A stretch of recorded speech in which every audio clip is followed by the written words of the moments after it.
everyone, and welcome back to this channel again. It's a brand new year, and I just want to use this medium to say happy new year to everyone. To all my subscribers, I really want to appreciate you for tuning in back to this channel to watch my videos. Thank you so much for your support. And if this is your first time of coming across my YouTube channel, please don't forget to like it, subscribe to it, and of course hit the notification bell so you get notified whenever I drop a new video. Okay, now let's dive right into today's business. So I have some questions here with me that some nurses have reached out to me on, and I've decided to make a video on that so that it can benefit as many people that will come across this video. And the first question here with me is, which province is the best to apply for my RN license? Well, I'm not going to say these are the best provinces, these ones are not good, blah blah blah, you know. But so far that I can advise, I think as of today I can recommend 2 provinces due to their flexibility in their policy and due to the benefits that they have over others, and those are College of Registered Nurses of Alberta and Nova Scotia College of Nursing.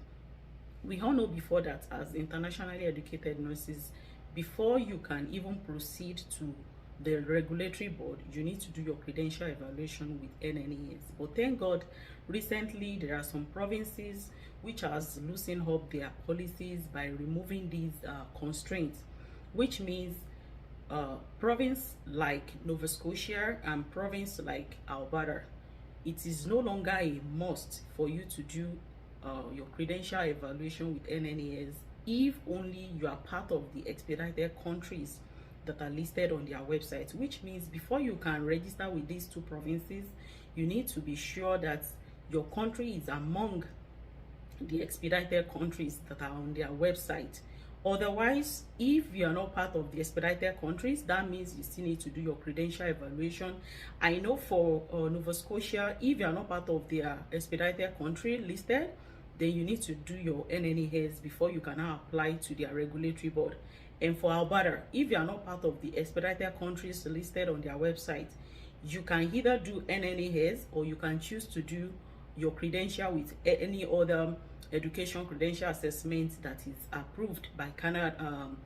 In Canada, you can use your WES, you can use ICES, you can use CES, you can use IQAS, depending on your that one. It's all left to you, like it's your choice to select the best education credential body that you want to go with. And lastly, for people who have passed their US NCLEX from the States and they are thinking of transferring their license to Canada, fine. I know there was one of these video I made before that I always advise people who have passed their NCLEX from US and they want to come to Canada to try and register with College of Nurses of Ontario. Yes, I remember saying that, but now I still want to give you another cheat, you know, another expo, which means in order for you to cut down some costs, you know, some unnecessary costs on your path, I'm just going to advise you that once you pass your NCLEX from the US now, instead of you transferring it to College of Nurses of Ontario first, why not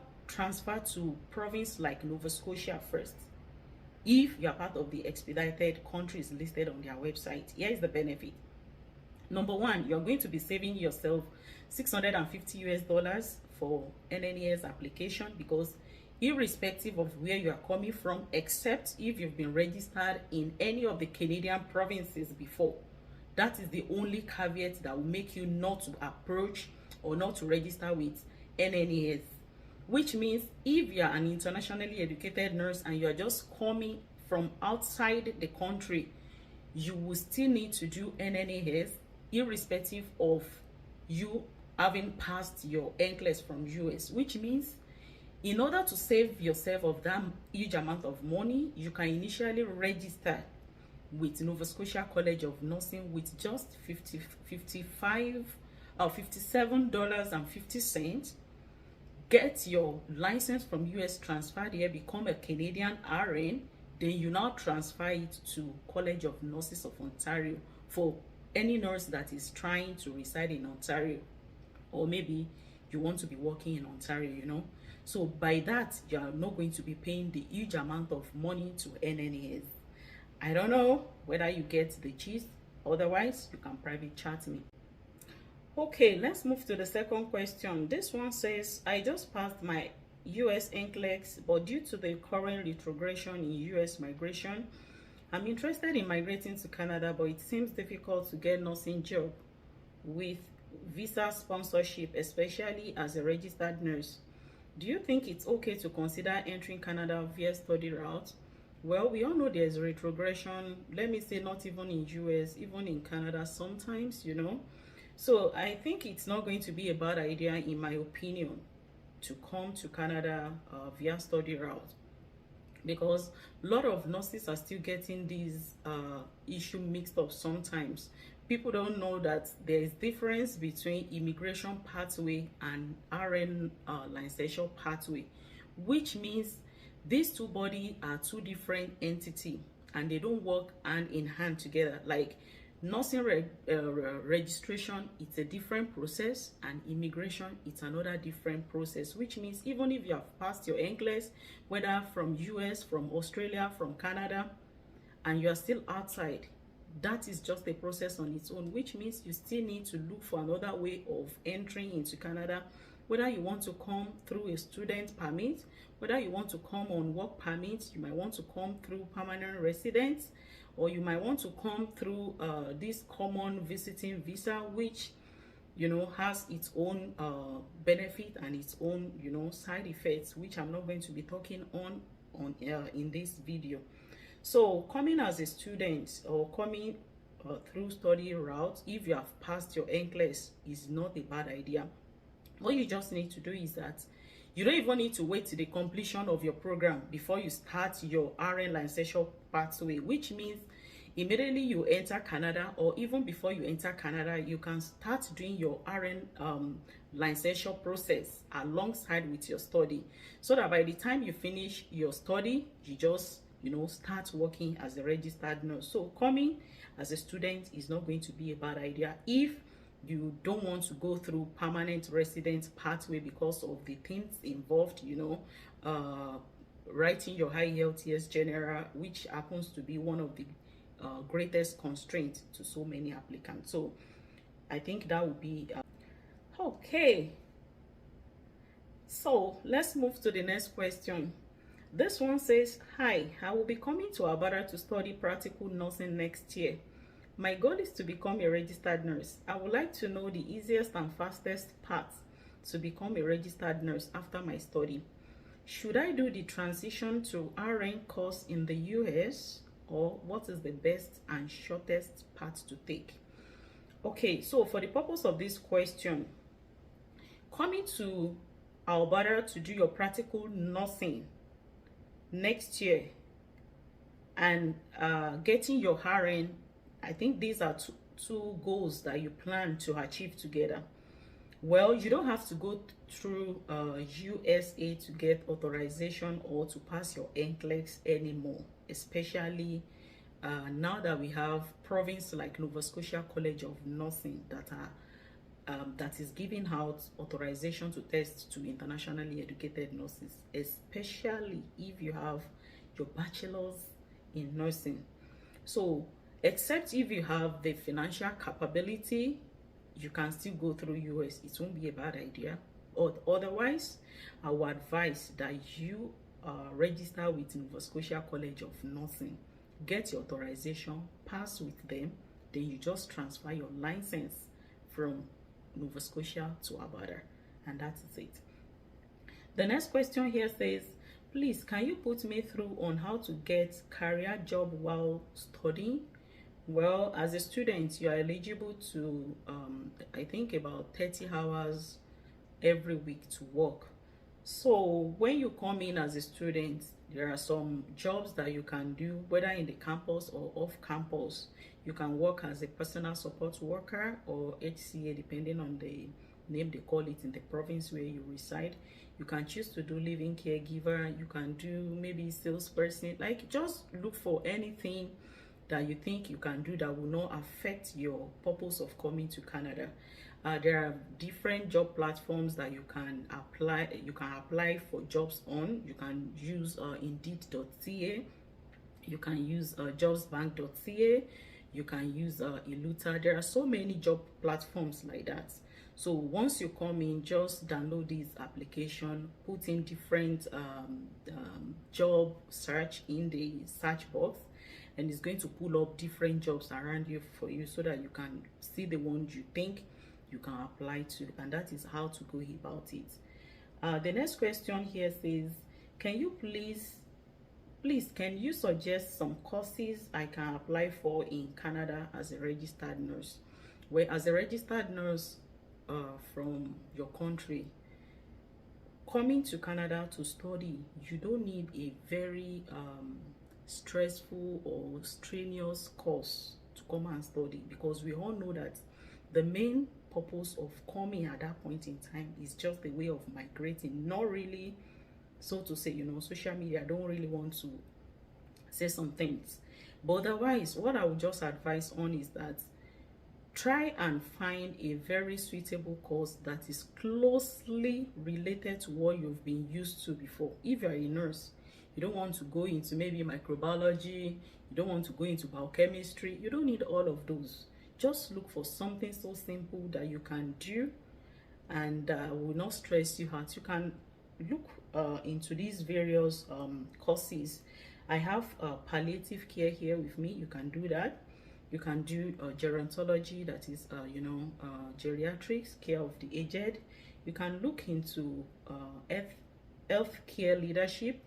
You can look into management, as well as community mental health, all these mental health, drug and addiction, stuffs like that. Not something that is going to stress you out when you eventually come. So just look into that. Some people will ask me, is it okay if they come for practical nursing? Well, it's left to you, but personally, I would not want to come and study practical nursing when you're already a registered nurse. You can check all these simple courses, they will just be like area of specialty when you eventually come, rather than going into practical nursing. But like I said, it's all our choices, which means you can choose to come for that. If that is the admission you have, you can go with that. Otherwise, I will recommend a few courses like this. And always ensure that when you are applying to schools, please don't make this mistake, because I think I've seen about 2 people coming into my DM to ask me for the way forward. Don't be too desperate when you're searching for school just to look for any school. Make sure that the school that you're applying to have what they call DLI, that is the designated learning institution number.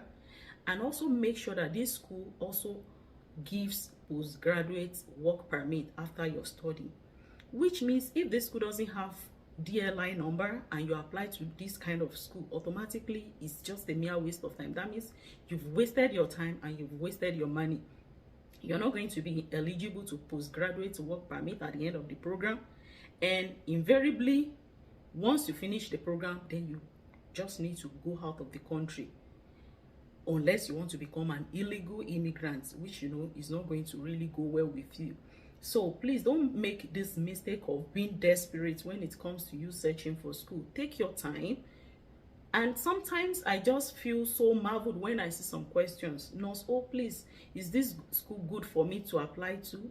See, Nurse O didn't know anything in Canada, rather than just for her to go to work and get her money.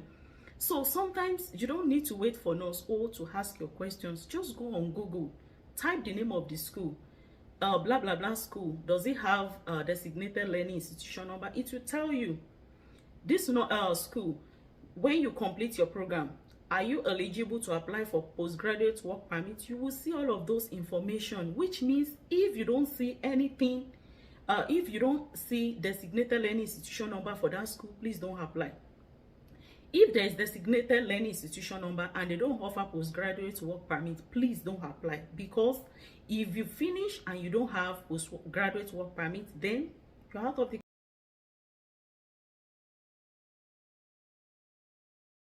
And most importantly, if possible, although it's expensive, but always try and find at least courses with 18 months duration.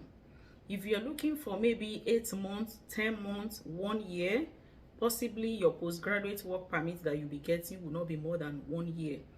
But if you are doing at least maybe 18 months program, then you can be confident that at least you'll be eligible to have 3 years postgraduate work permit, and this will give you ample of time, you know, to apply for your permanent residence after the completion of your program. So the next question here is, can I use visiting visa to migrate to Canada? These questions, I cannot count the number of people who have asked me this question, and that is why I've just decided to talk about it, you know.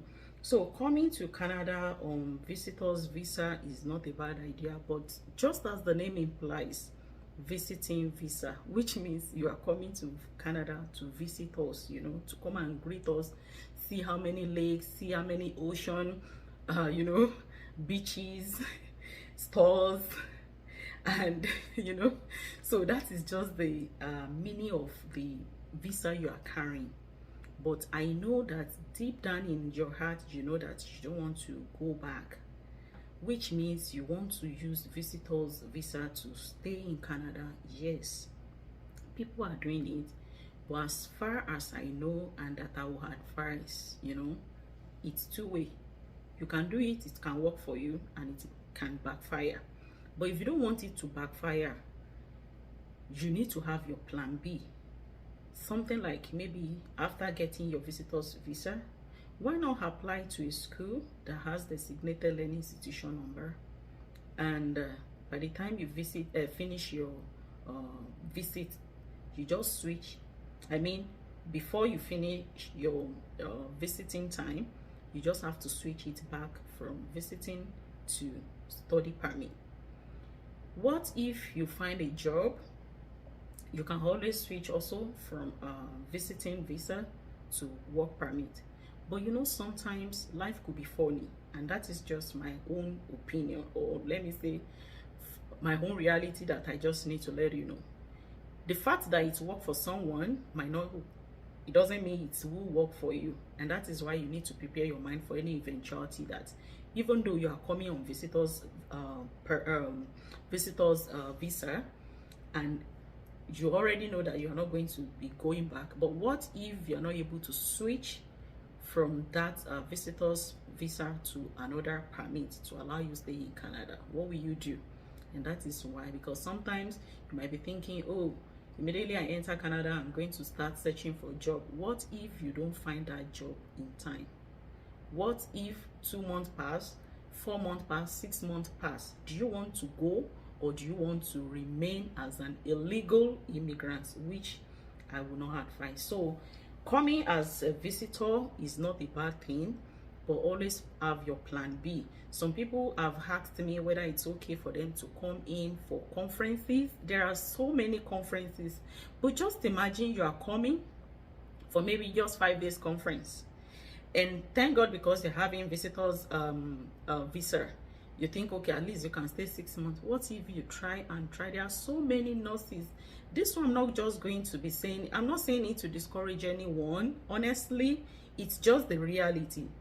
Sometimes from some of the groups where I belong, you will see registered nurses, qualified Canadian nurses, still searching for a job for over 6 months, 8 months, because sometimes some of them they do not have proud experience from their country, and that also makes it difficult for them to get employed, even as a private worker, you know, like maybe in nursing home, in long-term facility care. Not to talk of somebody that is just coming from outside.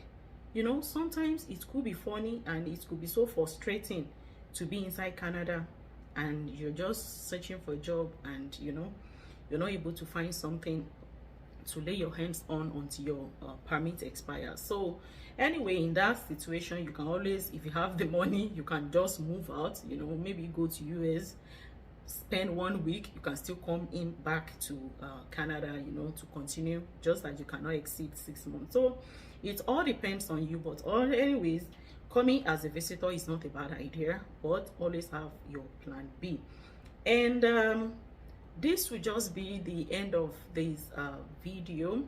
In case you have any other questions that you want me to address, you want me to talk on, please feel free to drop them for me under the comment section, and I promise I'm going to make another video on that. Let me know if there's any aspects related in relation to nursing, immigration that you want me to talk about, and I promise I'm going to do as you've requested. Thank you so much for watching. I really appreciate you.